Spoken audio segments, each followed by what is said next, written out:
debería va a ser el clasicismo griego. ¿Ya? Hoy vamos a hablar sobre el clasicismo griego, ¿correcto? Con el clasicismo griego se inicia oficialmente la literatura occidental, ¿correcto? La literatura occidental tiene años. La literatura occidental ha creado muchas tradiciones.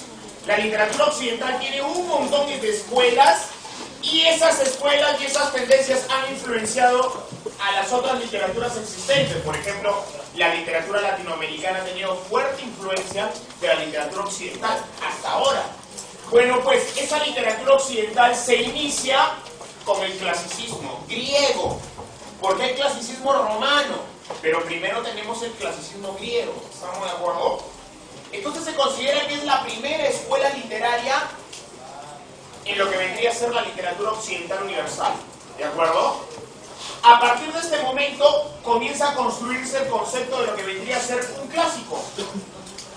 Un clásico es una obra que ha alcanzado tal nivel de perfección, que ha alcanzado tal nivel de maestría, que a pesar de los años, que a pesar de todo el tiempo que ha pasado, la obra todavía sigue generando expectativa. A pesar de todo lo que se ha hecho, la obra todavía sigue manteniéndose vigente. Las obras clásicas griegas, por lo menos tienen algo de 3000 años de antigüedad. O sea, tiene bastante tiempo. Y han sido escritas en regiones geográficas, en lugares culturales que no tienen nada que ver, por ejemplo, con nosotros. Pero aún así, cuando lo leemos, nos gustan, nos encantan, nos enseñan. ¿Estamos de acuerdo? Entonces, de repente tú abres un libro clásico y te pones a leer y te vas a dar cuenta de lo que ellos dicen. Tiene bastante consecuencia. ¿Te das cuenta? Tiene bastante sentido. Y esas obras han sido escritas hace bastante tiempo. Para que una obra haya trascendido los límites del tiempo y los límites del espacio, es porque esta obra tiene un valor totalmente tremendo. La vez pasada salió un artículo.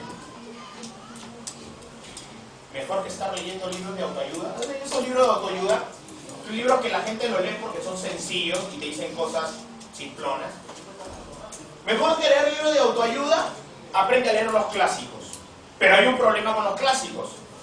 Para entenderlos primero tienes que adecuarte al lenguaje, que es antiguo. Pero, a pesar de todo eso, las obras clásicas trascienden. A pesar del tiempo, tienen vigencia. A pesar del tiempo, seguimos leyendo. A pesar del tiempo, nos siguen encantando. Entonces, esas obras, esos clásicos, se van a convertir en una influencia, se van a convertir en un modelo a seguir. Y esa es la idea de un clásico. Un clásico es un modelo a seguir, es una fuente de inspiración que tú quieres seguir, que tú quieres imitar. ¿Por qué? Porque estamos hablando de obras artísticas y literarias de calidad, ¿correcto? Profesor Quique, ¿por qué las obras del clasicismo griego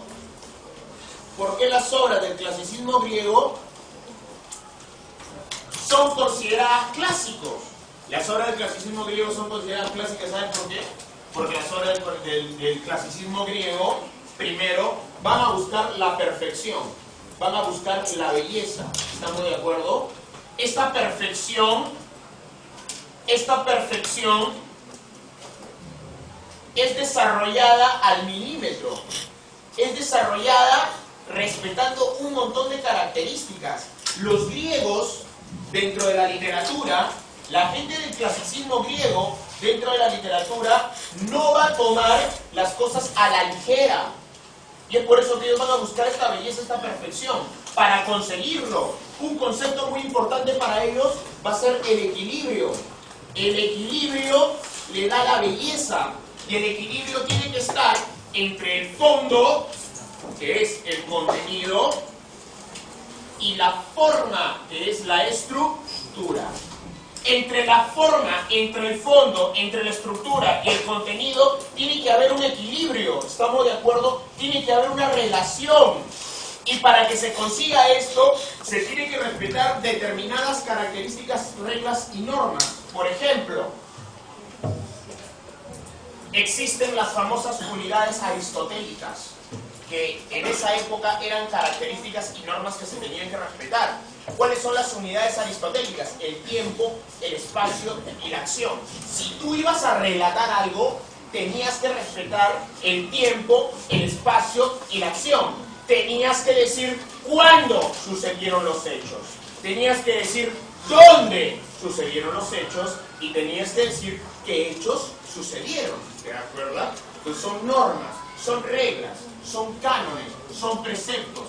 Entonces, ellos van a cumplir el respeto de las normas, de los cánones. Para los griegos, la belleza tenía reglas. Ellos crearon esta cuestión de la estética, ¿no? Término que de repente tú lo utilizas. Oye, ¿por qué quieres comprar esa casaca? Hace mucho frío. No, yo me la he comprado por cuestión de estética, o sea, para verme bien. Pero en realidad la estética antiguamente era el estudio de la belleza. Los griegos estudiaron la belleza. Y al estudiar la belleza, los griegos le van a dar ciertas características que se tienen que respetar. Y para los griegos la belleza estaba en todo. La belleza podía estar en un rostro, en un cuerpo, en una columna y también en una obra literaria. Y para cumplir esa belleza habían normas, habían reglas que se tenían que respetar. Esa belleza residía en el equilibrio. Estas tres características están relacionadas. Si tú comienzas a desobedecerlas, vas perdiendo todo lo bueno que puede tener la literatura clásica. Si tú no respetas los cánones, rompes el equilibrio y pierdes la perfección, pierdes la belleza. ¿Te das cuenta? No te vayas a olvidar de ese detalle. Otra característica importante. Dentro de la literatura griega nosotros vamos a darnos cuenta que tiene una base mitológica. Primero aparece la mitología, y cuando estamos hablando en Grecia de la mitología estamos hablando de sus dioses, su religión. A través de la mitología ellos van a explicar el origen de su mundo, a través de la mitología ellos van a explicar el origen de sus dioses. Originalmente la mitología griega va a ser oral, es por eso que la naciente literatura clásica era oral. La literatura clásica utilizó relatos y mitos y los va a adecuar. Es por eso que cuando tú lees esas obras vas a encontrar conceptos tomados de la mitología, vas a encontrar héroes mitológicos, vas a encontrar dioses, monstruos mitológicos. ¿Te das cuenta? Entonces no te vayas a olvidar. De la mitología ellos toman el concepto del determinismo. De la mitología ellos toman el concepto del fatalismo, una concepción que determina que el destino ya está prefijado por los dioses, el destino ya está escogido y se tiene que cumplir. Eso se conoce bajo el nombre del hado. El hado ya está determinado. Cuando ese hado es negativo, es desgraciado, se convierte en fatalismo. ¿Ah? Y la literatura clásica griega presenta estos elementos. Ahora, la actitud del hombre hacia el determinismo va a ir cambiando. Originalmente, la actitud del hombre hacia el determinismo es de resignación, o sea, aceptar el destino. ¿Por qué? Porque si no, algo malo te va a pasar. Pero poco a poco, conforme vamos revisando, va a haber escritores que van a mostrar cierta rebelión ante el destino. ¿Correcto? Por ejemplo, Tetis le dice a Aquiles que su destino es morir en la batalla. Aquiles acepta. ¿Correcto? Pero en la Odisea, Poseidón trata de hundir, por voluntad divina, trata de hundir a Odiseo y él no se deja y sobrevive. Entonces ya estamos viendo una rebelión de la voluntad humana frente a la voluntad divina. En el teatro griego, por ejemplo, los personajes de Esquilo aceptan el destino, pero de repente viene Sófocles con Edipo Rey y vemos la intención de rebelarse, aunque no lo consigue. Entonces, la actitud de los héroes y personajes frente al destino va a ir cambiando. Algunos lo van a aceptar, se van a resignar, otros se van a querer rebelar. Algunos lo van a conseguir, otros no lo van a conseguir. Pero este concepto de que el destino está determinado también viene de la mitología. ¿Te das cuenta? También viene de la mitología. ¿Ya? Y eso lo encontramos en la literatura clásica griega. Y además, el uso de la razón. Podríamos hablar también acerca de lo que es la oralidad. Pero la oralidad de la literatura clásica griega es al inicio, cuando todavía no existía la escritura. Pero después, la literatura clásica griega va a ser difundida a través de la escritura. ¿Te das cuenta? Entonces no te vayas a olvidar de ese detalle. ¿Ya? Nosotros vamos a hablar sobre dos periodos en la literatura clásica.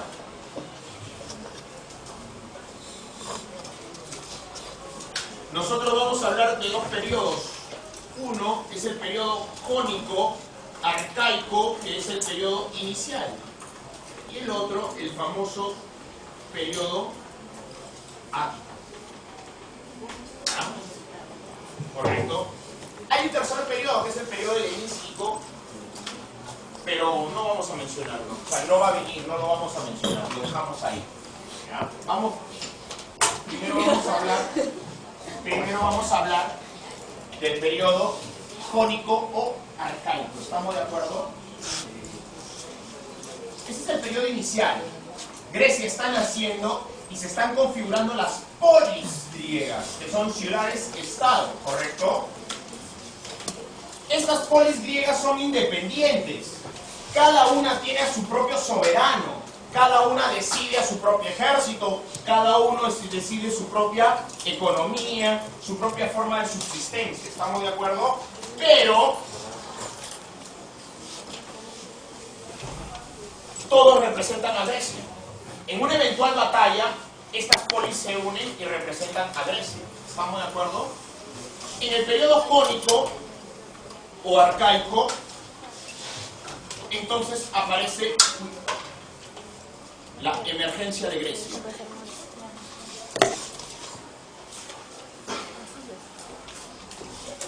Grecia emerge. Aparecen las polis, que son ciudades-estados. ¿Estamos de acuerdo? Inicialmente la actividad económica principal es agrícola, ¿correcto?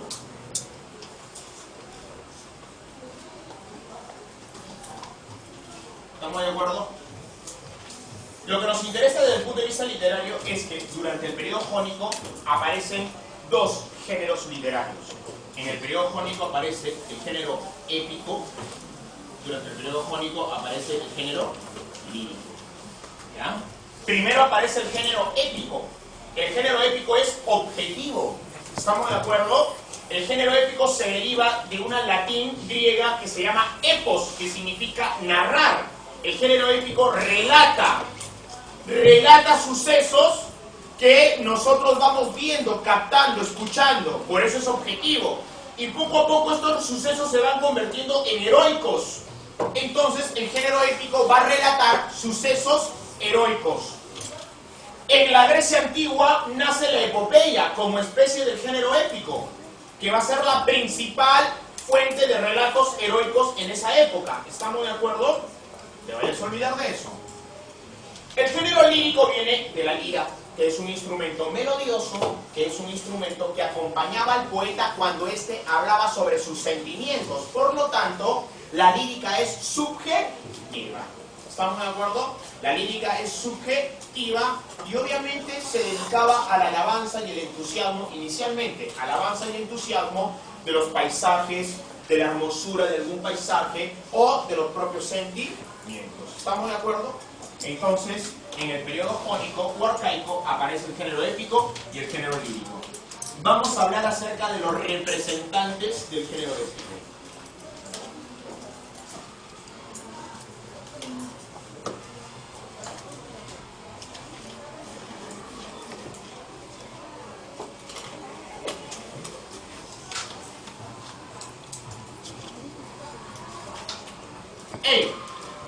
Tenemos a Hesíodo. Hesíodo se caracteriza por desarrollar epopeyas, pero ¿qué tipo de epopeyas? Epopeyas didácticas. sea, epopeyas que buscan enseñar. Entonces, él escribe una obra basada en una serie de mitos. Pero ¿cuál es la idea? La mitología griega, los relatos de la mitología griega son diversos. Hay muchas versiones con respecto a ciertos mitos. Por ejemplo, la gorgona Medusa. ¿Ya? Nosotros conocemos el mito oficial. Una criatura que tiene el cuerpo de serpiente, rostro espeluznante y su cabeza es una maraña de serpientes. Esta criatura es tan horrible que cuando tú la ves directamente a los ojos, te conviertes en piedra. ¿Correcto? Te conviertes en piedra. ¿Ya? Entonces, esa es la versión oficial. Pero hay otras versiones. Por ejemplo, hay una versión en donde dice que en realidad la gorgona no tiene el cuerpo de una serpiente, sino tiene el cuerpo más parecido al de una arpía. Es una mujer horrible, pero no tiene cabellos de serpiente. Tiene cabellos, una mujer normal, solo que es una maraña de cabellos desgreñados, como la Chimoltruf y una cosa así. Pero lo que sí, en su mano, tiene un atado de serpientes. Entonces, varía el mito. ¿Ya? Varía el mito. Entonces, ¿qué es lo que va a hacer este señor Hesiodo? Va a configurar una obra donde comienza a hablar sobre la genealogía de los dioses y muchos mitos, pero se va a convertir en la versión oficial. Esta obra se llama la Teogonía. Entonces te digo lo siguiente: la Teogonía relata los mitos y se convierte en la versión oficial de los mitos. Por ejemplo, lo que te he mencionado de la gorgona Medusa es la versión oficial y sale de la Teogonía. ¿Estamos de acuerdo? Entonces, Hesiodo escribe la Teogonía, pero lo principal en la Teogonía es hablar sobre el origen de los dioses, ¿correcto? Después viene a hablar sobre el origen de ciertos seres mitológicos que fueron creados por los dioses, ¿no? O nacieron a raíz de un castigo por los dioses, ¿te das cuenta? Entonces, escúchame bien, muchos de estos mitos van a hablar acerca de ciertas consecuencias que tú vas a sufrir si es que te rebelas ante los dioses, ¿sí o no? Por ejemplo, dentro de la Teogonía aparece la famosa titanomaquia, que es el relato del enfrentamiento de los titanes contra los olímpicos, que al final va a determinar quién gobierna el mundo. Los titanes gobernaron el mundo y fueron los más poderosos, fueron la primera generación de dioses. Los titanes van a dar origen a los olímpicos. Aquí aparece Cronos, que va a dar origen a Zeus, Poseidón y Hades. Pero los hijos se van a vengar y van a derrocar a los titanes en la titanomaquia. Los van a castigar. Cronos, por ejemplo, va a terminar en el Tártaro. Muchos titanes van a terminar castigados. Hay un titán cuyo nombre es Atlas, que tiene el castigo de cargar el mundo. ¿Alguna vez has oído eso de el Atlas de la geografía? Y te ponen un grandazo que está cargando después el mundo. Ya, y ahí está el mito. Atlas era un gigante que como castigo tenía que estar cargando el mundo por la eternidad. ¿Te das cuenta? Entonces, esos relatos se cuentan en la Teogonía y también hay consecuencias si tú te enfrentas a los dioses. Entonces te enseñaban a respetarlos, por eso que era epopeya didáctica. Tiene otra obra, ¿ya? Los trabajos y los días.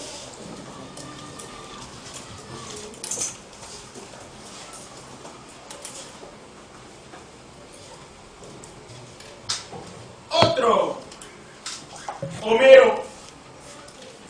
Este sí lo conoces. Homero es el padre de la epopeya clásica o heroica. Eso es lo que hace. Epopeyas heroicas. Epopeyas heroicas. Homero tiene... Vamos a mencionar una porque luego nos vamos a centrar en la figura de Homero, ¿ya? Homero tiene, por ejemplo, la Ilíada. ¿Ya? Vamos a dejarlo ahí porque vamos a hablar ya más detalladamente de Homero. Estamos simplemente mencionando ciertas características. Estos son los representantes máximos del género épico. Ahora, representantes del género lírico.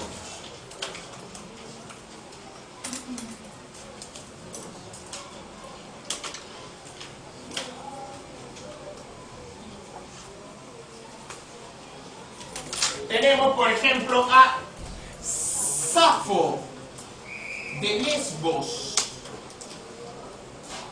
una poetisa que escribe, por ejemplo, la Oda a Afrodita.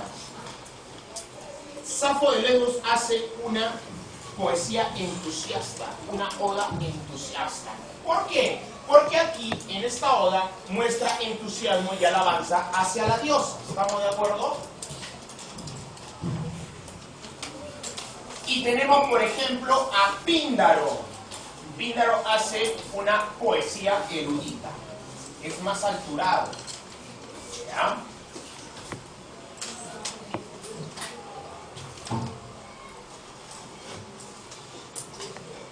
Píndaro escribe una obra que se llama Los Epinicios. ¿Y cuál es el tema de los Epinicios? Él alaba a los Juegos Olímpicos, ¿correcto? Entonces aquí tenemos a los máximos representantes de la lírica. Safo, poesía entusiasta con la Oda Afrodita, y Píndaro, poesía erudita con los Epinicios. ¿Estamos de acuerdo? En realidad, solamente nos vamos a centrar en la figura de Homero, ¿de acuerdo? Solamente vamos a hablar de Homero.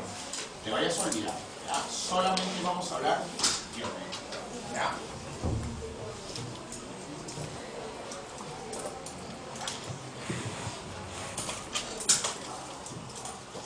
Según Heródoto, el padre de la historia clásica, Homero era un aedo. ¿Qué es un aedo? Los poetas de la antigüedad, pero eran poetas orales. Según Heródoto, Homero era un aedo, un rapsoda griego antiguo que era ciego y que vagaba de pueblo en pueblo relatando, cantando epopeyas. Recibe entonces, según Heródoto, su nombre de Melesígenes, ¿correcto? Pero aquí comienzan los problemas. Es lo que dice Heródoto, pero no tiene ningún documento que sustente eso. No hay ningún documento que sustente algo sobre la vida de Homero. Entonces comienzan a tejerse un montón de leyendas. Comienzan a discutir sobre Homero y su vida. ¿Dónde nació? No se sabe. Hay 7 ciudades que podrían ser la cuna del nacimiento de Homero. No hay registros, porque en la época en que Homero existió, aproximadamente entre el siglo 9 u 8 antes de Cristo, no habían registros, no existía la escritura. Entonces la vida de Homero se va a empezar a mezclar con la leyenda. No se puede afirmar si existió o no existió. No se puede afirmar en ese momento qué es lo que de alguna manera determina la presencia de este hombre. A partir de ahí comienza un debate. Nace un debate en donde comienzan a cuestionar la existencia de Homero. ¿Este debate cómo se llama? Este debate se llama la cuestión. Muy bien.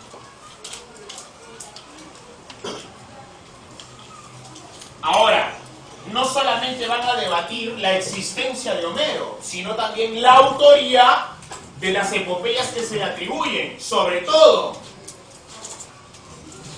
la Ilíada y la Odisea. A Homero comienzan a atribuírsele más obras. Hay una que se llama la Batracomiomaquia, que es una parodia de la Ilíada.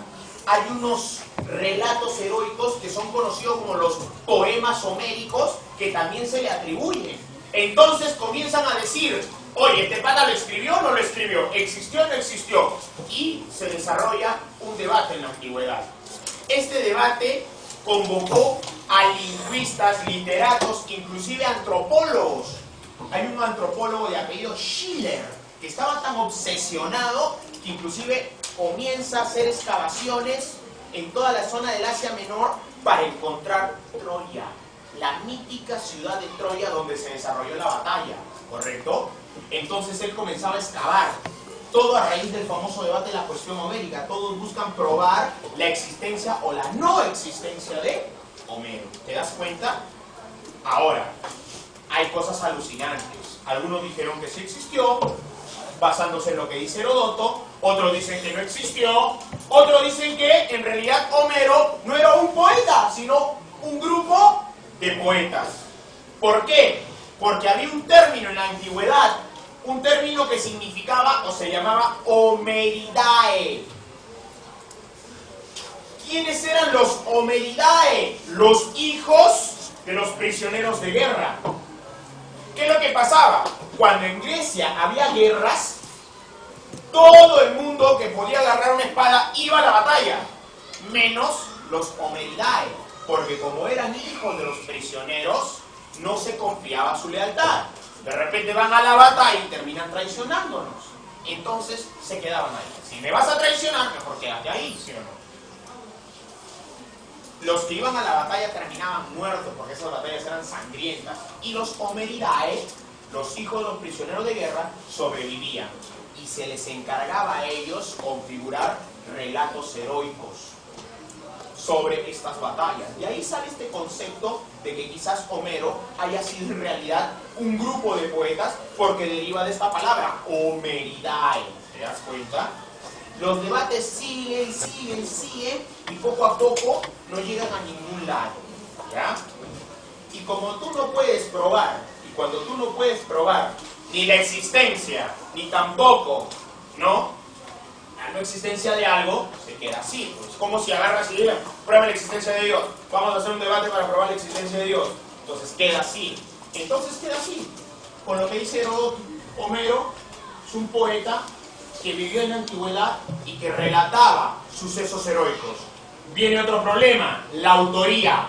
Homero es autor, creador de los poemas homéricos. Comienzan a analizar y determinan un montón de cosas. Para empezar, Homero hizo una síntesis de relatos. O sea, fusionó.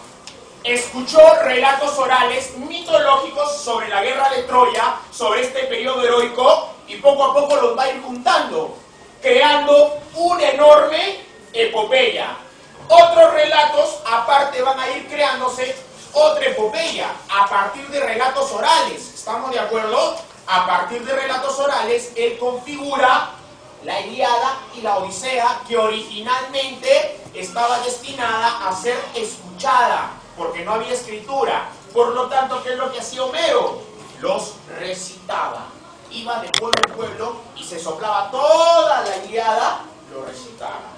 Toda la Odisea, lo recitaba. Y la gente escuchaba. ¿Por qué tanta memoria? Porque era lo único que tenían en esa época. ¿Sabes que mientras más aparatos tú encuentras para recordar, tu memoria se va estropeando? Porque ya otros hacen el trabajo por ti, ¿no? Es como si, por ejemplo, tú agarras, ¿no?, te vas a ese cerro en carro y otro se va a ese cerro corriendo. ¿Quién va a desarrollar piernas? El que se va corriendo, ¿sí o no? Lo mismo pasa.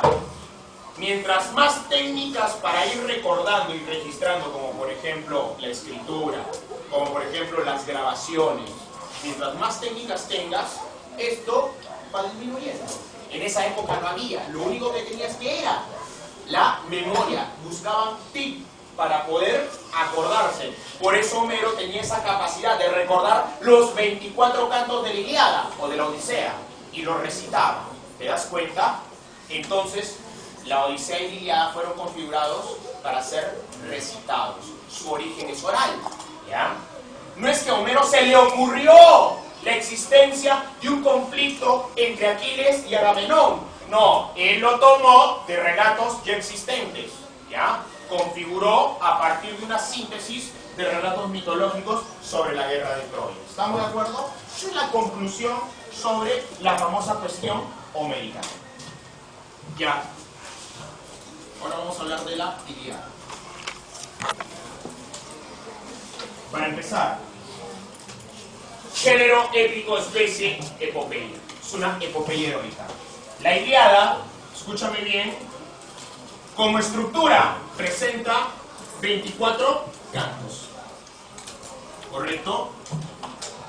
La Ilíada presenta versos. ¿Correcto? La Ilíada presenta versos. Los versos que utiliza son versos hexámetros. ¿Ah? Me vayas a olvidarme de eso. Los versos hexámetros son versos configurados a partir de 6 sonidos. No son 6 sílabas. no son 6 sílabas. Antes no había la medición de sílabas, simplemente agrupaban sonidos, eran 6. ¿Estamos de acuerdo? Esos eran los hexámetros, ¿ya? Entonces la Ilíada está configurada a partir de versos hexámetros. Otra característica de la Ilíada. Originalmente la Ilíada es oral, ¿correcto? Después, un gobernador llamado Pisístrato va a mandar a escribir la Ilíada y la Odisea, ¿correcto? Pero eso es después. Originalmente es oral, ¿ya? No te vayas a olvidar. Otra característica de la Ilíada, presenta un lenguaje elaborado. ¿Qué quiere decir esto? Que en la Ilíada, por ejemplo, vas a encontrar dentro del lenguaje la presencia de arquetipos.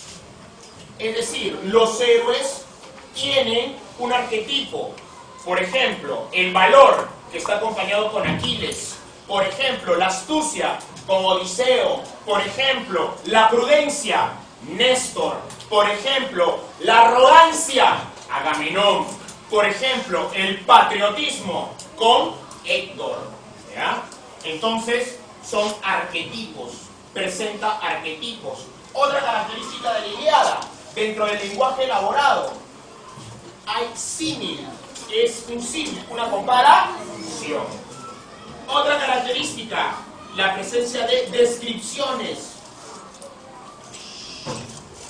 Entonces, como estamos hablando de una obra que tiene base en relato oral, las descripciones son muy importantes porque ayudan a que tú te des una idea de lo que te están contando. ¿Te das cuenta? Es muy preciso en las descripciones. Otra característica, y esta es una característica muy importante, ha venido en los exámenes de admisión, la presencia de los epítetos. Se relaciona bastante con la idea de los arquetipos, porque los epítetos van a caracterizar a los personajes de acuerdo a cualidades. Por ejemplo, Agamenón es el rey griego que lleva mayor cantidad de soldados y por eso es conocido como el rey de hombres o el pastor de hombres. ¿Por qué? Porque llevó como 150.000 soldados, más que el resto de reyes griegos, ¿sí o no? Por ejemplo, Héctor es líder del ejército troyano y eso se representaba en su casco, por eso le decían Héctor el de tremolante casco, ¿correcto? Príamo tenía un hobby, criar caballos. Príamo, criador de caballos. A Helena le decían Helena, la perra maléfica. Por ejemplo, a Atenea le decían la de los ojos de lechuza. ¿Por qué? Porque Atenea era la diosa de la inteligencia. Entonces eso representaba su inteligencia, ojazos, ¿no? Odiseo era el fecundo en ardides. Los ardides son ciertas estrategias astutas. Y como este pata era astuto, era fecundo. Siempre tenía ideas muy astutas. El fecundo en ardides. Aquiles, el de los pies ligeros. Briseida, la de hermosas mejillas. Apolo, el que hiere de lejos. ¿Te das cuenta? Entonces, esos son epítetos. Abundan los epítetos, ¿correcto? Abundan los epítetos. Y además, encontramos los patronímicos. ¿Qué es eso? Son sobrenombres que se le ponen a ciertos héroes, pero que derivan del nombre del padre. Por ejemplo, Aquiles. Su papá se llama Peleo y a Aquiles le dicen el Pelida. Ese es su patronímico. Por ejemplo, Agamenón, su papá es... ¿Cómo se llama el papá de Agamenón? Atreo.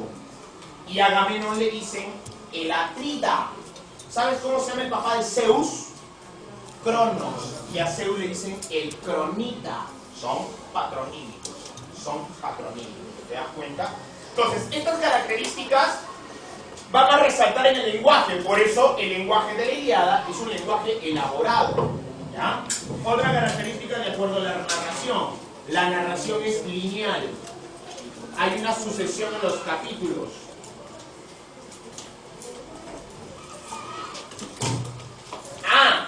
Hay respeto de las unidades aristotélicas. ¿Dónde ocurren los sucesos? En Troya. ¿Cuándo? Los últimos 51 días del 10º año de la batalla. ¿Y qué es lo que se va a contar? La cólera de Aquiles. Tiempo, espacio y acción. ¿Te das cuenta? Entonces no te olvides, la batalla se desarrolla en Troya. La guerra de Troya dura 10 años, pero la Ilíada solamente te relata los últimos 51 días del año 10. Y la Ilíada te cuenta la cólera de Aquiles. ¿Correcto? Como la Ilíada está basado en el mito de la guerra de Troya, hay cosas que se cuentan en el mito y hay cosas que no están en la obra.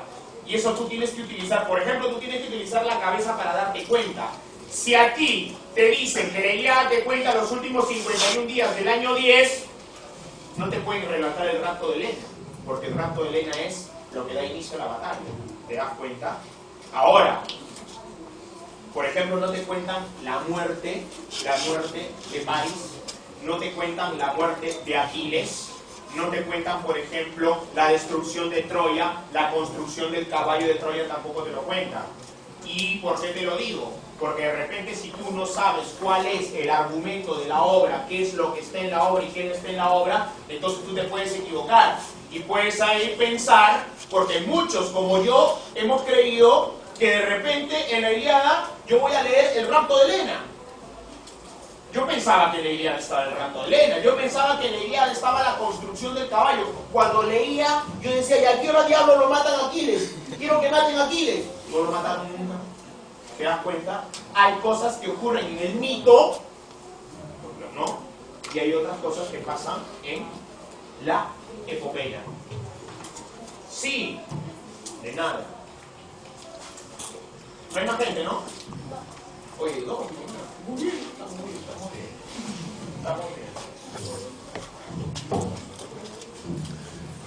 Entonces no te vayas a olvidar de eso. Otro detalle, me estaba olvidando.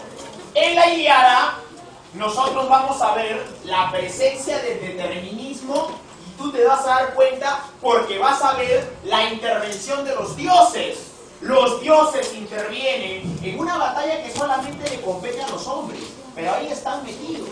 Obviamente estos dioses van a estar detrás de las acciones humanas.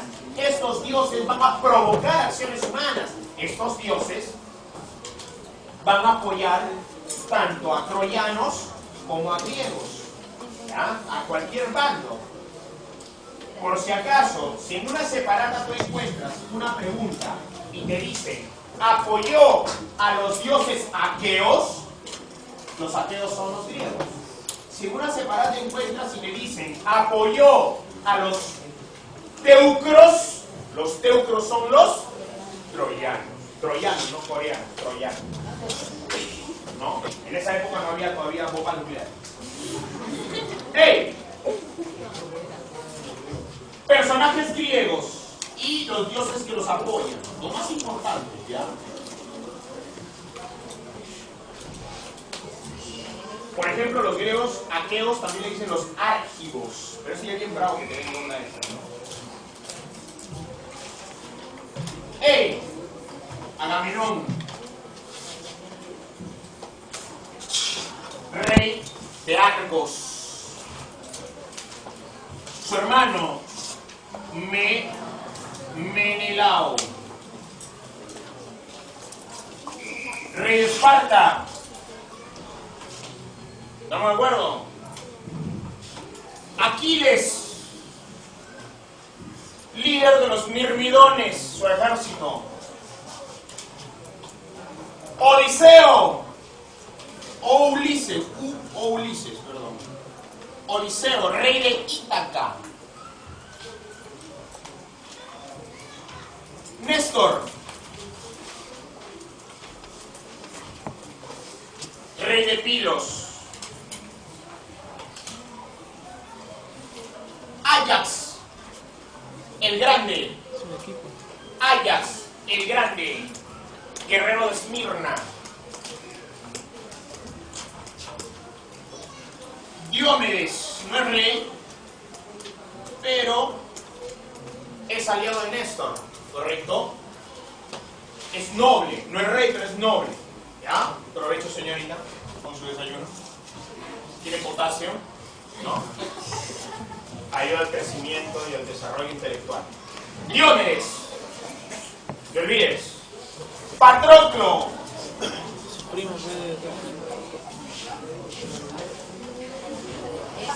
Amigo, ¿de quién? ¿De quién es amigo? Amigo de Aquiles. Ven, yo alabando. Pasen, por favor. ¿Eres primo? Pasen. Hola, hola, hola. Hay más gente por ahí.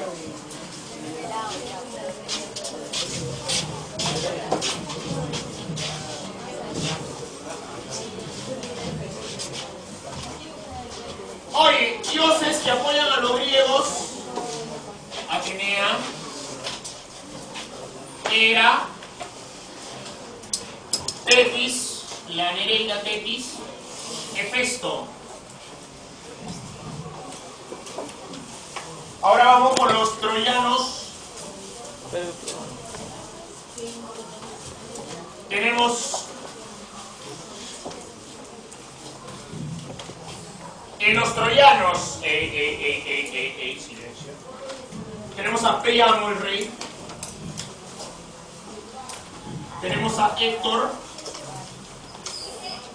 al príncipe Paris. Tenemos a su hermano Deifobo. Tenemos a Eneas, hijo de la diosa Afrodita. Tenemos a Teucro. Había un guerrero que así se llamaba, Teucro. ¿Ya? Correcto. Tenemos a Casandra, que es la hermana de Héctor. Oye, por si acaso, Casandra tenía el don de predecir el futuro, pero la maldición de que nadie le va a hacer caso. Casandra predijo la muerte de Héctor y la muerte de Paris, pero no le hicieron caso. Casandra predijo la muerte de Agamenón. Bueno, eso ya es más adelante, no le hicieron caso. Casandra predijo su propia muerte, tampoco se hizo caso. No, mentira, eso sí lo aceptó. Lo aceptó. Dioses que apoyan a esta mancha. Tenemos a Apolo.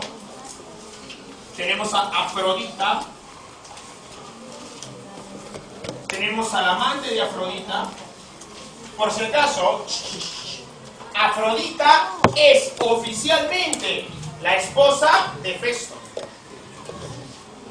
pero lo engaña con Ares. Es más, Afrodita tiene 3 hijos, que son hijos de Ares. ¿Ya? Y Hefesto los amparó, porque ya sospechaba que cuando Hefesto se iba, Afrodita metía a su amante. Entonces un día Hefesto agarra y construye una malla sobre el lecho, una malla que lo hace bien fina, porque Hefesto es un herrero, y cuando Afrodita se acuesta en esa cama con Ares, la malla los atrapa y no se pueden soltar, y así los pescó, y obviamente se lo dice a Zeus, generando toda la humillación para Afrodita. ¿Ya? Ares apoya a los troyanos porque es amante de Afrodita. ¿Ya? Hermes, mensajero de los dioses, ¿ya? Y Escamandro, dios de los ríos, que se enfrenta con Aquiles. Zeus es neutral. Y aparte, lo ponemos aparte, tenemos a Helena. Helena es griega, pero está con los troyanos. Y al final regresa con los griegos. Y como no se pone de acuerdo, que haga su mancha de a uno, ¿ya? Aparte. ¿Estamos de acuerdo? El antecedente es la manzana de la discordia, y acá tú te vas a dar cuenta lo que te estoy mencionando sobre la intervención de los dioses en este asunto. Cuando se da la boda de Tetis y Peleo, que son los padres de Aquiles,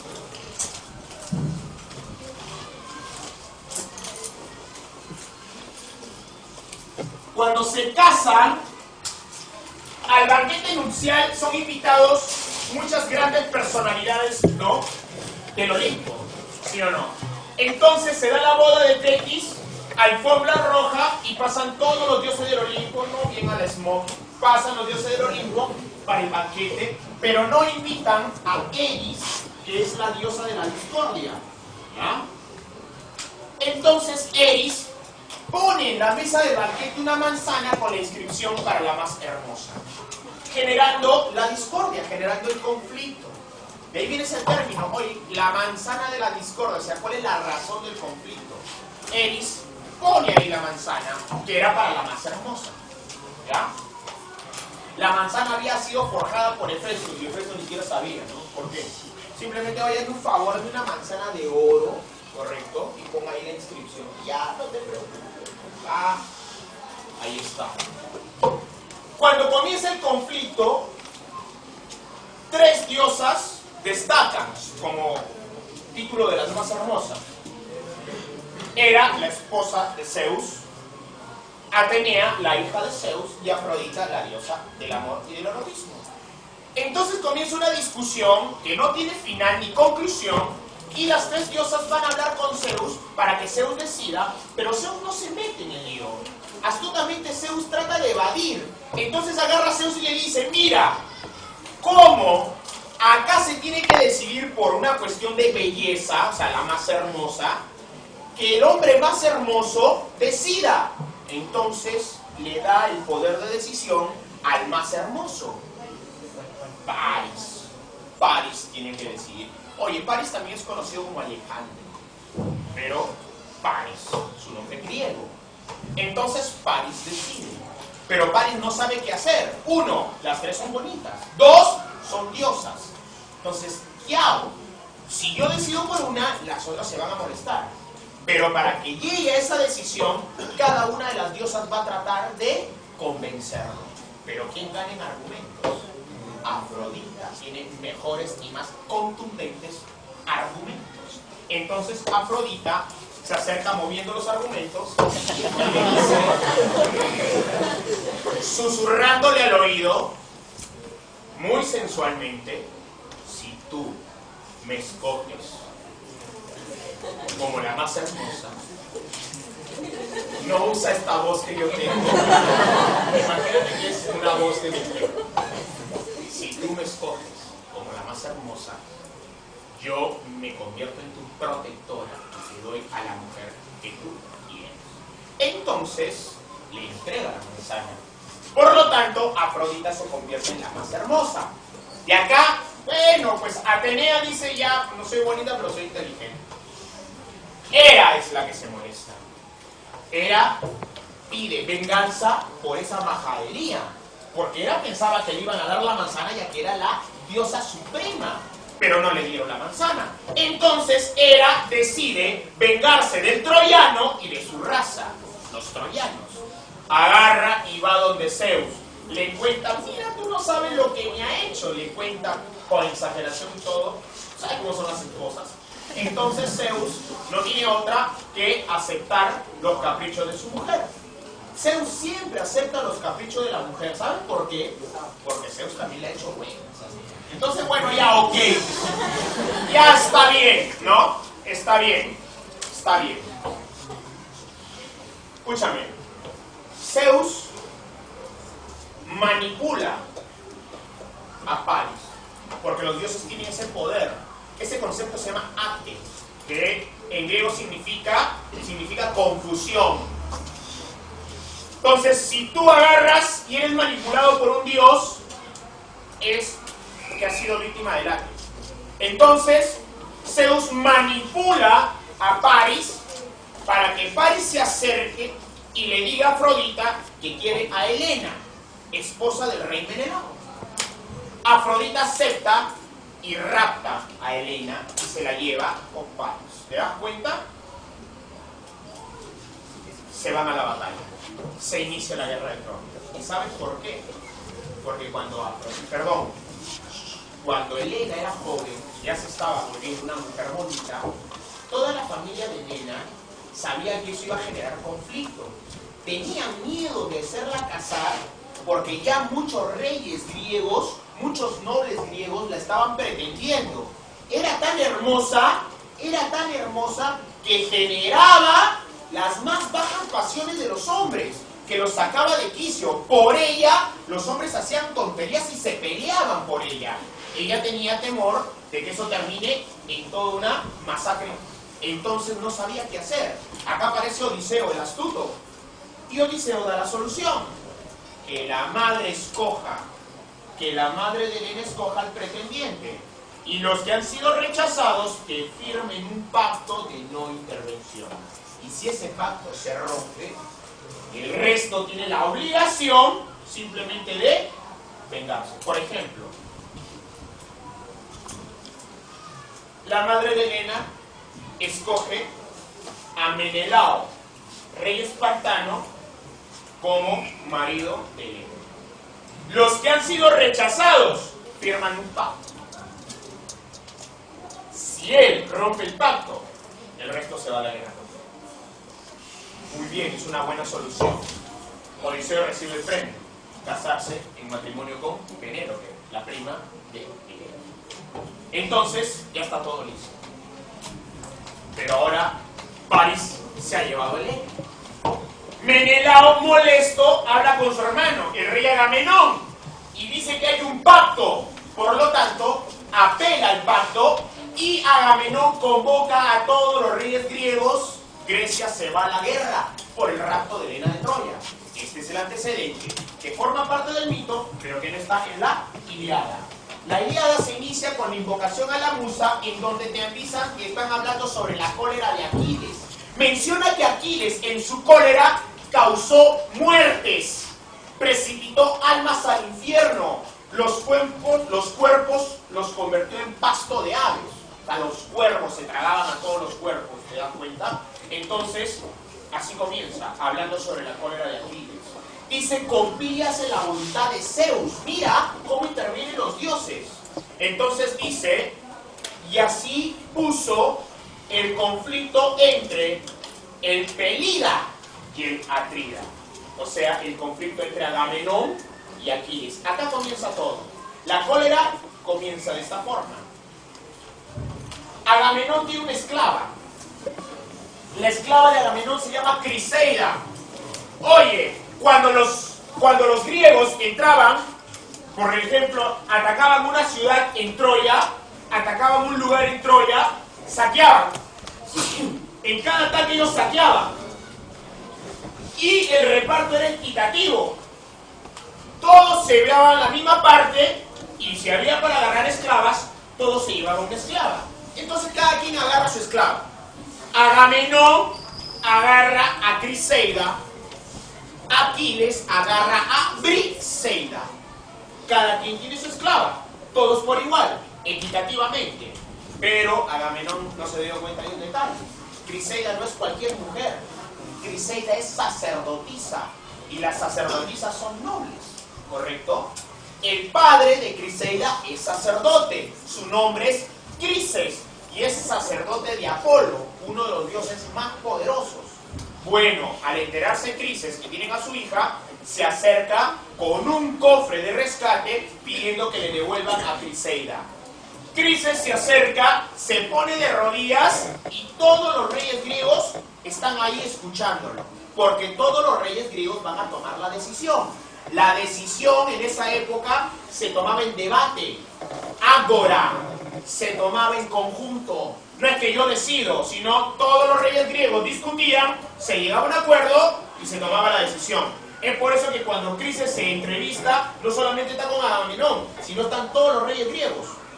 Crises se pone de rodillas y muy respetuoso el anciano dice: mis deseos están con ustedes, reyes griegos, y a usted, rey Menelao, espero que pueda vengar la humillación que París ha cometido con usted. Solamente quiero una cosa: el rey Agamenón tiene a mi única hija, Criseida. Por favor, devuélvemela, es mi sostén de la vejez. No pienses mal, o sea, lo que lo va a apoyar. ¡Ey! Devuélveme.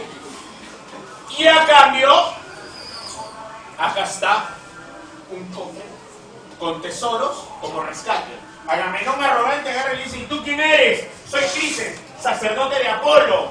y saca el arco plateado de Apolo, el arco de Apolo, para que él demuestre que es sacerdote de Apolo. Soy sacerdote de Apolo. Agamenón lo trata como si fuera cualquier parroquiano. Lo maltrata, lo insulta y lo saca. Yo no quiero tesoros. Tengo cuartos, habitaciones llenas de tesoros. Están tan llenas que si yo me paso todo el día botando por la ventana los tesoros, seguirían llenas las habitaciones. No quiero tesoros, vete acá. Oye, todos le decían, estás loco, ¿qué te pasa? ¿Cómo lo tratas así? Se ha sido tan respetuoso. Lo que pasa es que Agamenón es caprichoso y arrogante. Se cree superior. Inclusive se cree superior que los dioses. Por eso que no le llamó la atención el arco de Apolo. Crises se va, habla con Apolo, le cuenta todo lo que ha pasado y Apolo se molesta. Sobre todo, falta respeto al símbolo de su poder. Tú sabes muy bien que los dioses han creado los seres humanos para que los seres humanos veneren a los dioses. O sea, ellos piensan eso, no es verdad. Escúchame. Pero lo que más le detesta a un dios griego es que los mortales se comparen con ellos. Entonces Apolo estaba fastidiado y decide vengarse. Y comienza a arrojar flechas con peste. Y comienza a desatar una peste en el campamento griego y todos se mueren. Y se quedan así como sacos costales de arena, uno sobre otro. Apestan y tienen que prenderles fuego.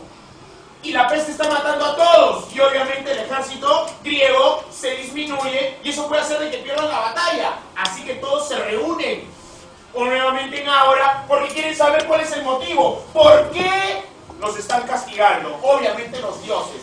Cuando hay este tipo de epidemias, siempre se le atribuye a los dioses. Entonces llaman al adivino, cuyo nombre es Calcas. En otros textos lo puedes encontrar como Calcante. Le preguntan a Calcas por qué los dioses están molestos. ¿Qué dios está molesto? Y Calcas, temeroso, habla con Aquiles para que no chalequee. Esa frase está envidiada. ¿Ya? Sí. Oye, entonces Aquiles agarra y dice, habla, no te va a pasar nada. Lo que pasa es que Calcas tenía miedo. Porque él sabía quién era el motivo de todo este conflicto. Sus palabras iban a ofender a un rey griego que tiene la fama de ser bien arrogante. ¿Quién crees que es? Agamenón. Entonces él con miedo le dice, se va a molestar, por favor Aquiles, apóyame, defiéndeme. Entonces Aquiles lo defiende. Calcas habla ahora libremente, que tiene pues la defensa de Aquiles, y agarra y dice, el dios que está molesto es Apolo. Está molesto con Agamenón, y Agamenón se pone molesto. Está molesto con Agamenón porque Agamenón insultó a Crises, su sacerdote, y se negó a entregar a la hija de Crises, o sea, Criseida. Y la única forma para que se disipe toda la peste es que Agamenón tiene que entregar a Criseida, y esta vez ya no hay un rescate, al contrario, Agamenón tiene que llevar 100 bueyes de sacrificio y hacer un holocausto, o sea, quemarlos todos los bueyes en sacrificio. O sea, ya no es que te van a dar, sino tú tienes que llevar por irrespetuoso. Cuando Agamenón escucha todo esto, agarra y se pone entre un pichín. ¿Y sabes a quién le echa la culpa? A Aquiles. Y comienza con las trabuconadas y le insulta y le dice, tú eres el responsable de toda esta infamia, porque tú siempre has tenido envidia de mí. Porque tú envidias mi poder, mi ejército, y también envidias a la hermosa esclava que tengo. Pero eso no es cierto. Y Aquiles agarra y trata de hacerlo entrar en razón. Primero Aquiles está calmado, ¿ya? Aquiles está totalmente tranquilo, ¿ya? Está recontra relajado, como un rastro en un concierto. Relajadazo. Aquiles agarra y le dice, mira, ¿sabes qué? Primero, tú tendrás 150.000 soldados. Yo tengo a 15.000 mirmidones. Pero mis 15.000 mirmidones le pegan a tus 150.000. No envidio tu ejército, los míos son pocos, pero son ejércitos élite. 2. tú tienes a Criseida y yo tengo a Briseida. Y es tan hermosa como la tuya. Entonces, no te envidio nada. Por último, Calcas interpreta los designios divinos. Yo no soy un dios. Soy el hijo de una diosa, pero no soy un dios. Calcas no interpreta mis designios, interpreta el designio de los dioses. Ponte a pensar, y están discutiendo. Por este momento Aquiles todavía está tranquilo. Entonces de repente Agamenón agarra y dice: todos han recibido su parte. Todos han recibido su parte de manera equitativa. ¿Qué? ¿Yo voy a salir perdiendo? ¿Yo voy a quedarme sin mi parte? ¿A mí me van a quitar la esclava? ¿Todos van a tener su esclava y yo no? Aquí entra Néstor, que es un buen orador, a tratar de tranquilizarlos.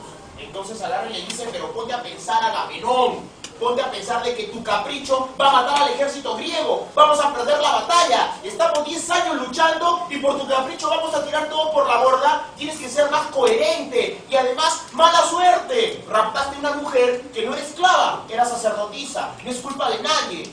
Pero sí Agamenón, que no quiere dar su brazo a torcer, dice: mira, yo entrego a Criseida si me devuelven a una esclava de igual valor y belleza. Entonces Aquiles se da cuenta qué es lo que está pasando. Y acá sí ya no se controla. Y comienza a imprecar a Agamenón. Eres un caprichoso que no quiere perder. Y por eso me quieres quitar a mi esclava. Ya, dame tu esclava, decía Agamenón. A Briseida. Néstor trata de apaciguarlos, pero Aquiles está totalmente fastidiado. Está colérico, está lleno de ira y está sacando la espada. Y en ese momento una mano lo detiene. Entonces cuando él voltea, es Atenea la diosa. Nadie la ve. Acá está Atenea, no la ven. Nadie la ve. No la ven. Entonces Atenea agarra y le dice: cede, cede, y más adelante te van a dar 3 cosas más de las que estás perdiendo ahora. Cede.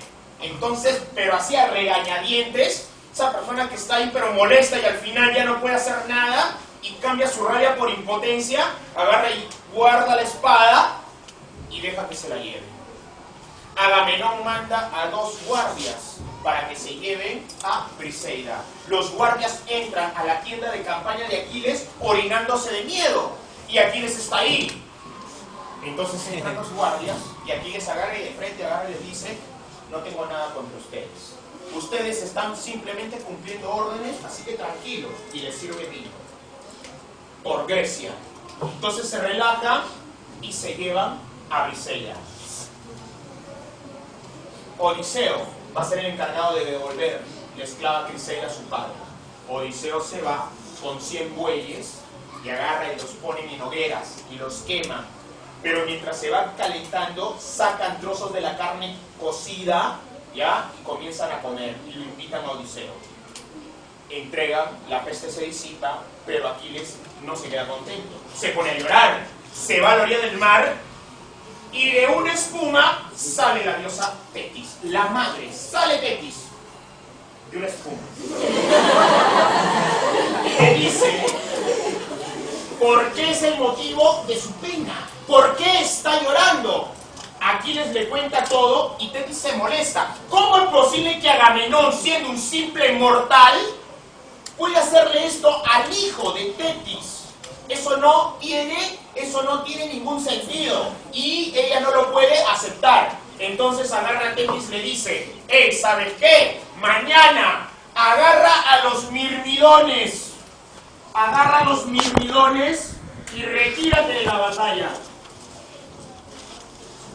El ejército griego la va a pagar muy caro y van a rogar que regreses. Retírate. Cuando eso pase, tú ahí vas a dar tu venganza. ¿Ya? También le dice otra cosa. Shh. Hijo mío, todos los guerreros griegos están esperando alcanzar la gloria para regresar a su hogar. Pero tú solamente te vas a quedar con la gloria. Tú no vas a regresar a tu hogar. La diosa Tetis le dice a su hijo que su destino es morir en batalla, pero va a ser recordado por siempre como el gran guerrero que es. Por eso él sacrifica su regreso a casa por la gloria. ¿Te das cuenta? Entonces él acepta el destino. Su madre lo dice, la madre sabe, y como es una diosa, también lo acepta, ¿correcto? Aquiles se retira de la batalla. Tetis habla con Zeus y le dice a Zeus que castigue a Agamenón. Zeus acepta y hace que Agamenón sueñe. Y en el sueño se presenta y le dice: ¿qué haces durmiendo?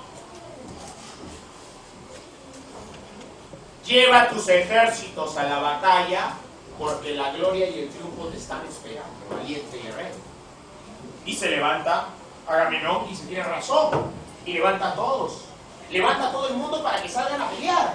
Pero la gente está totalmente desmotivada por los 10 años de batalla, y él se pone a pensar: ¿y ahora cómo me doy cuenta si mis soldados quieren o no quieren pelear? Y agarra y les dice: señores, han pasado 10 años, ya estamos cansados y no podemos destruir Troya.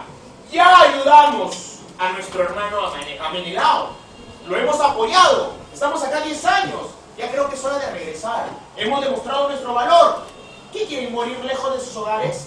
Volvamos a nuestras casas. Y algunos se ponían a pensar y decían: tiene razón, son 10 años, mi hermana ha muerto en la guerra, yo no quiero morir lejos de mi patria, ya hemos apoyado a Menelao, al final no me raptaron a mi esposa. Bueno, pues entonces ya vámonos. Pero Odiseo les hace cambiar de parecer, porque se indigna de la reacción. ¿Cómo es posible que el ejército griego esté pensando eso? Son 10 años de batalla, no vas a tirar por la borda tanto tiempo. Entonces agarra y le dice Odiseo a toda la gente: nosotros, para regresar a nuestro hogar, primero tenemos que conquistar la gloria. No podemos regresar a nuestro hogar sin gloria. Y no tenemos la gloria porque no hemos destruido Troya. La gloria está detrás de los muros de Troya. Además, los dioses han hablado a nuestro favor. Acuérdense cuando saqueamos el templo troyano. Acuérdense lo que pasó. Y comienza a relatar. Cuando fueron a saquear ese templo, encontraron en el altar un nido con 9 huevos. Y había un ave que los empollaba. De repente aparece un dragón y se come cada uno de los 9 huevos. Y luego se come a la madre, al ave. Una luz se posa sobre el dragón y lo convierte en piedra, y luego el dragón se desmorona. Cuando todos los griegos ven, consideran que es un designio de los dioses y le dicen a Calcas que interprete. Calcas interpreta: 9 huevos, 9 años, más la madre, son 10. El dragón es Troya. En el 10º año, Troya va a ser destruida. Y Odiseo dice: ¿en qué año estamos? Estamos en el 10º año. Es el 10º año. En este año destruimos Troya. Y nos vamos a ir sin lograrlo. Los dioses han hablado a nuestro favor. Vamos a pelear. Y todo el ejército griego sale a pelear. ¿Qué es lo que quería Zeus? ¿Cuál era el plan de Zeus? Confiados, el ejército griego salía a la pelea. Pero quienes iban a sacar la mugre son los troyanos. Iban a ganar terreno para que cuando estén en problemas, busquen a quién para que los ayude. Aquiles. Esa era la idea de Zeus. Y la gente sale con fuerza. Salen los griegos con fuerza, confiados, porque supuestamente el dios les ha dicho que las cosas van a salir bien. Entonces salen a pelear. Salen a pelear y hasta cierto momento van a tener protagonismo, porque aparece Diomedes en la gesta de Diomedes y comienza a pelear. Como él estaba peleando pero en un 50%, la diosa tenía garra y le infunde valor, y su casco comienza a brillar, y todo el mundo ve cómo el casco brilla, y les llama la atención porque es un brillo más intenso que el simple brillo por el sol. Entonces todo el mundo lo miraba, y Diomedes, como se veía admirado, porque todos miraban así como que ¡wow! Por el brillo, y él pensaba que estaba haciendo un buen papel. Para no decepcionar, comienza a pelear pero con todo su valor, y le saca la mugre, la gesta de Diomedes. Y luego aparece Menelao. Molesto Menelao también comienza a destacar en la batalla. Pero Menelao ve que en la ciudad de Troya, en una torre, está paseándose Helena. Y eso hace que se moleste, más de lo molesto que está. Y comienza a batallar con cualquier troyano. Los busca a los troyanos. Los busca, los troyanos se corrían de Menelao. Y de repente ve a Paris, que estaba en la puerta del castillo troyano. Pero estaba como si fuera pues de vacaciones, ¿no? Entonces había un grupo de soldados que cuidaba la puerta y ahí estaba Paris. Entonces cuando Menelao ve a Paris y también ve a Helena, su rabia se multiplica, su cólera se multiplica y comienza a avanzar, a abrirse camino, peleando. Mataba a todos los que se le cruzaban, pero la idea era llegar donde estaba Paris. Y cuando Paris ve que se estaba acercando, Paris le da miedo y se esconde detrás del ejército troyano. Pero Héctor lo había visto. Sale Héctor y agarra y le increpa y le dice que es un cobarde. Eres un cobarde. Eres un cobarde y no tienes pantalones. Solamente tuviste pantalones para raptar a la mujer de ese señor, pero no tienes los pantalones para enfrentarte. ¿Y qué es lo que haces? Te escondes detrás del ejército y esperas que todos los que están aquí presentes derramen su sangre por tu culpa. ¡Cobarde! No eres mi hermano. Y él se siente avergonzado. Y tiene razón. Es aquí donde Menelao lo reta a un duelo singular.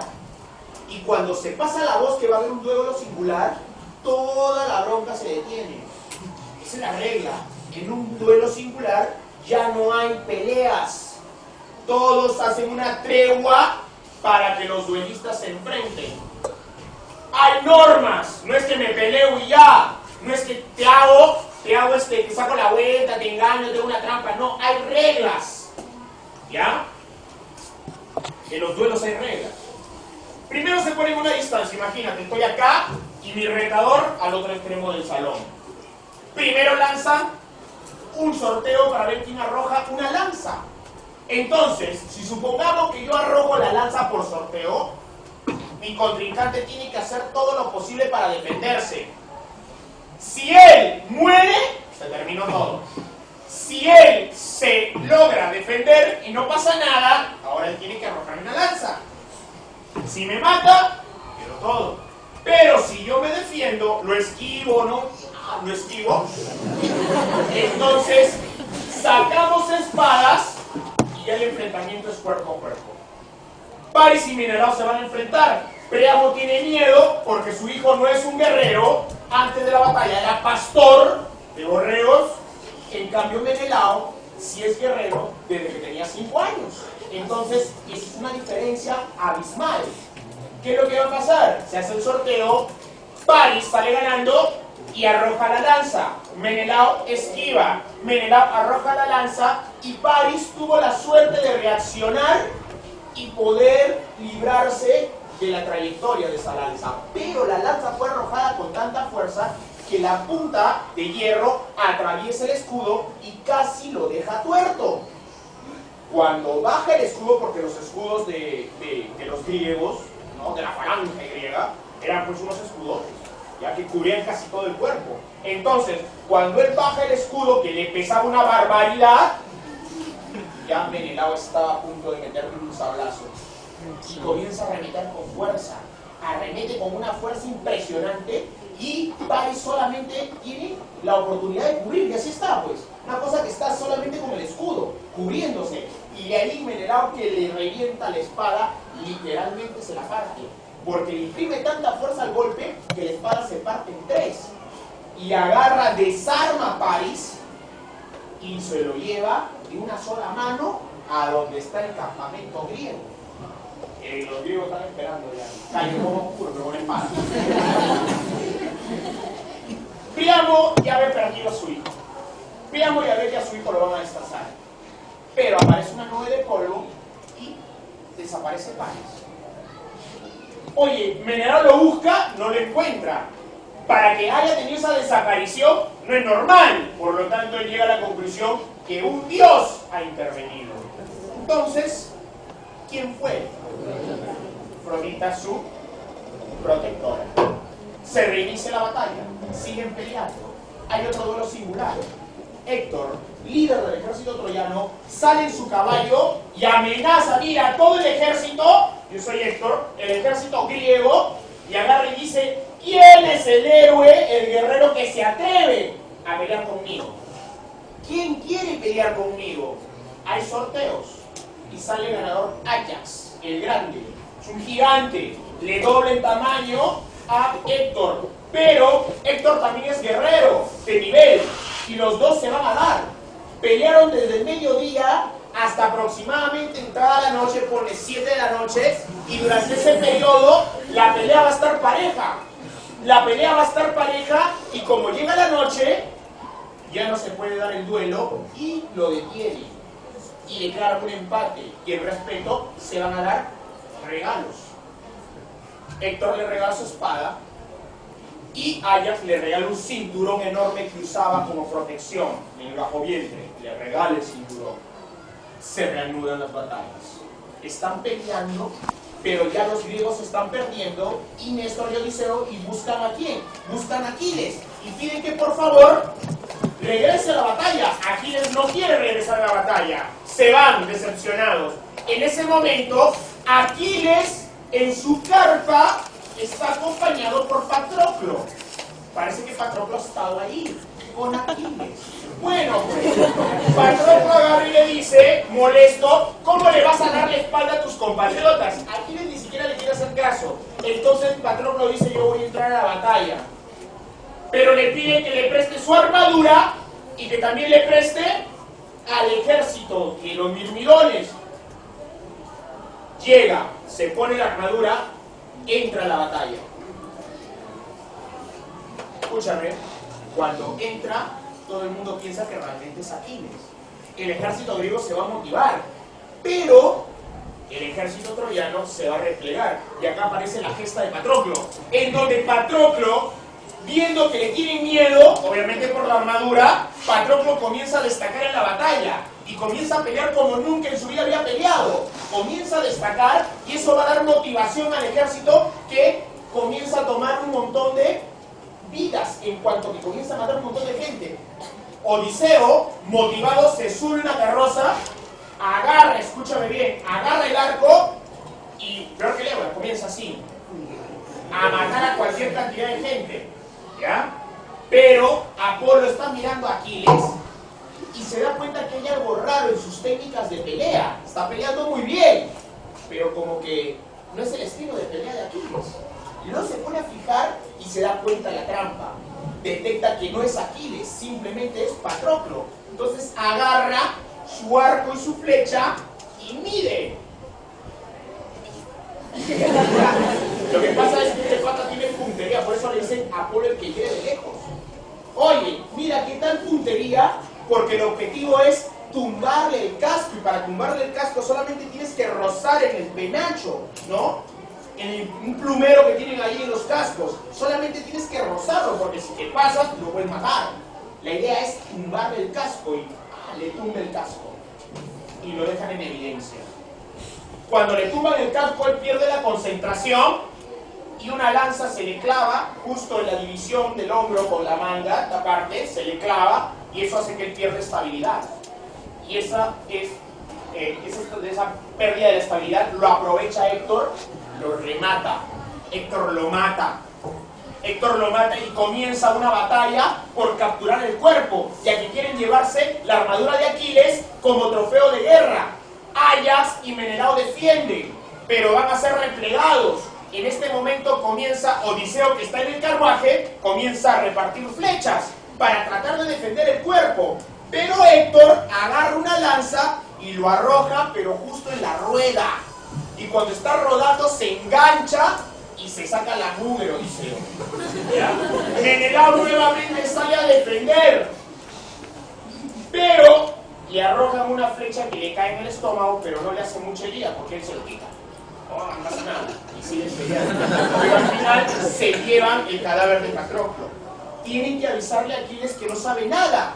Entonces Menelao dice, vamos a avisarlo, y Agamenón lo detiene. Yo voy. Menelao va y le dice que han matado a Patroclo.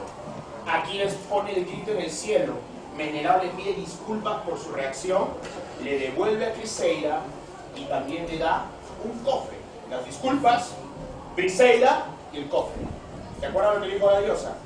Te van a dar 3 veces más de lo que estás dando ahorita.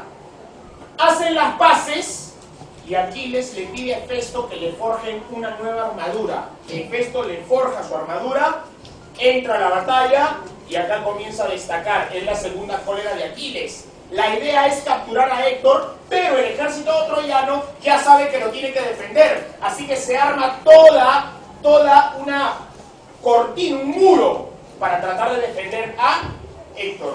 Pero comienza a matar a Aquiles cuanta gente se cruza por el camino. Y todos los cadáveres terminaban al río.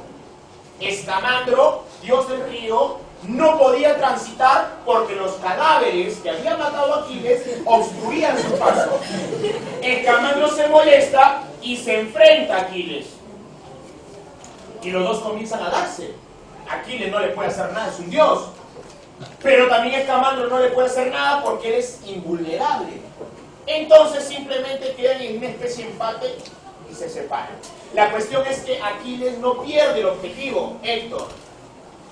Cuando Aquiles ya encuentra el camino para enfrentarse a Héctor, Héctor le da miedo y sale corriendo. Pero se aparece Deifobo, su hermano, y le dice: oye, yo te apoyo, somos hermanos, los dos nos enfrentamos. Entonces ahí sí se llena de confianza y lo encaran. Pero resulta que Deifobo no es Deifobo, es la diosa Atenea que se ha disfrazado del hermano para poder engañarlo. Ahora está Héctor y Aquiles totalmente solo. Aquiles mata a Héctor en el único lugar libre que tienen las armaduras. O sea, las articulaciones son libres para poderse mover. Entonces, en esta zona, le cesta con la lanza y lo mata. Pero está tan lleno de ira que agarra y le quita una correa, la correa que le regaló Ayax, ¿te acuerdas? Agarra y le quita esa correa, lo amarra a los pies y lo engancha al caballo y comienza a dar vueltas como ruleta en parque. Comienza a dar vueltas porque quiere destruir el cuerpo. Una forma de venganza. Para los griegos es importante conservar el cuerpo porque ellos tienen la creencia que así como te mueres, así vas a transitar al otro mundo. Entonces él está magullando el cuerpo, pero en realidad el cuerpo de Héctor no le pasa nada. Príamo ve y llora. ¿Cómo le está dando vueltas y vueltas en toda esa arena escarpada? ¡Llora! Pero resulta que en realidad el cuerpo de Héctor está levitando, porque no entra en contacto con el piso. No entra en contacto con el piso. El dios Apolo ha provocado eso.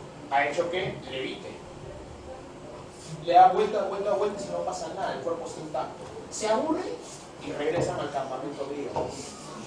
Hoy está llorando. Príamo está llorando. En la noche le pide por favor a Hermes que lo apoye. Hermes hace entrar a Príamo al campamento de los griegos sin ser visto y llega a la misma tienda de campaña donde está Aquiles y Príamo llorando se pone de rodillas, implorando que por favor le devuelva el cadáver de su hijo. Aquiles pide el cadáver de Patroclo. Entonces acepta, le devuelve el cadáver de Patroclo y él se lleva el cadáver de Héctor.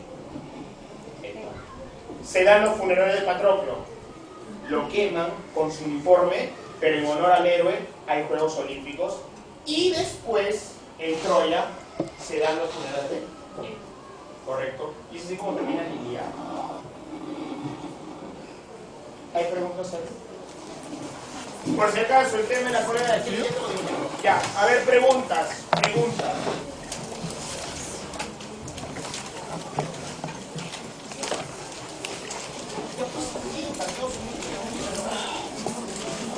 Toda la química,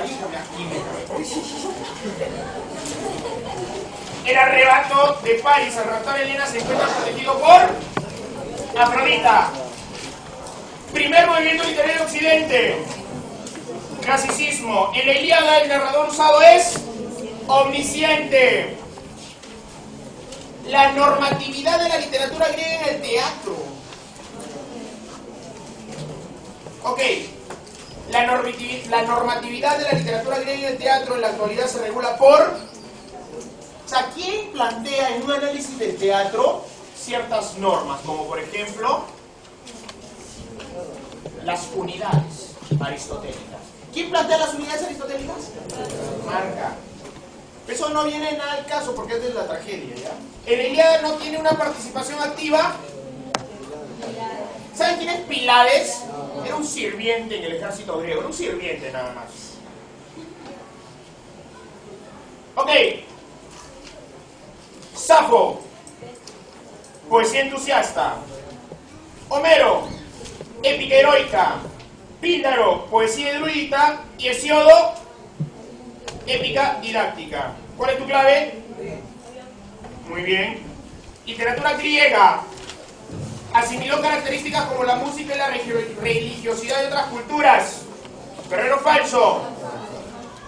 ¿Estás seguro? Es verdadero. Oye, dicen que Apolo y Afrodita está influenciado por ciertas deidades orientales, ¿correcto? Está influenciado por ciertas deidades orientales. Supo crear sus propios géneros literarios a pesar de la influencia de las diferencias. No, eso es falso, la 2 es falso. Homero es un gran representante de las primeras manifestaciones de la épica, eso es verdadero. Orfeo, Museo y Olen son considerados poetas legendarios, verdadero. ¿Verdadero o falso? Verdadero. ¿Cuál es tu clave? Bien. Canta la cólera de Aquiles. Son características de Homero excepto.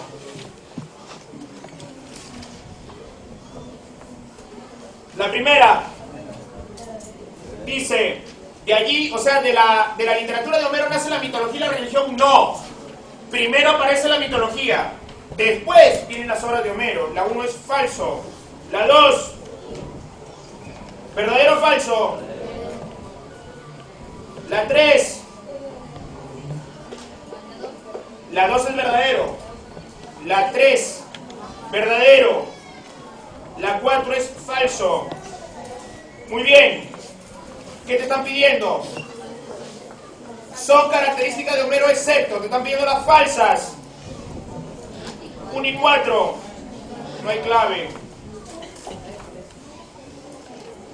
Con los funerales de Héctor.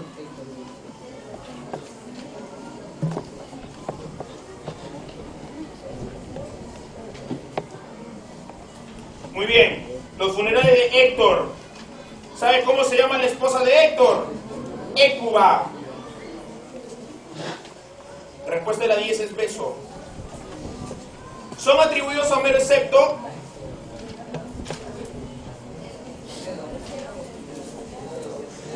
aguanta, espérate. La Orestiada, Ledo. Son características de la Ilíada. Relatan los 10 años de la lucha entre griegos y troyanos. Falso. Exalta el valor y la fuerza de los griegos. Verdadero. Es el canto de la guerra. Verdadero. Pertenece al género épico. Verdadero. 2, 3 y 4. La cola de Aquiles presenta dos momentos. ¿Cuáles son? El rapto de Briseida y la muerte de 1 y 4. La consecuencia inmediata del primer momento de la cola de Aquiles fue 14. Primera cólera de Aquiles, el rapto de Briseida. ¿Qué es lo que pasa? Aquiles se retira de la batalla junto con su sol. ¿Cuál es la respuesta?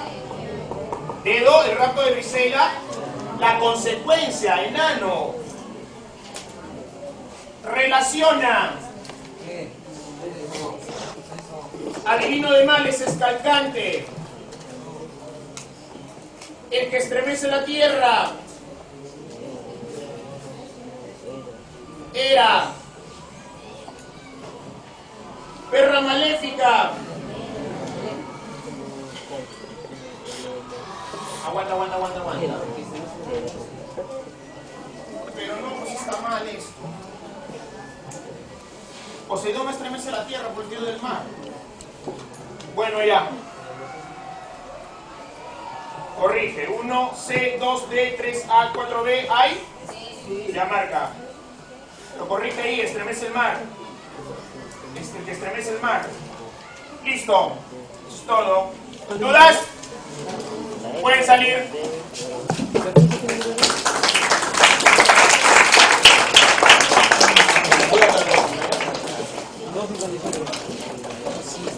Gente, solamente 5 minutos más.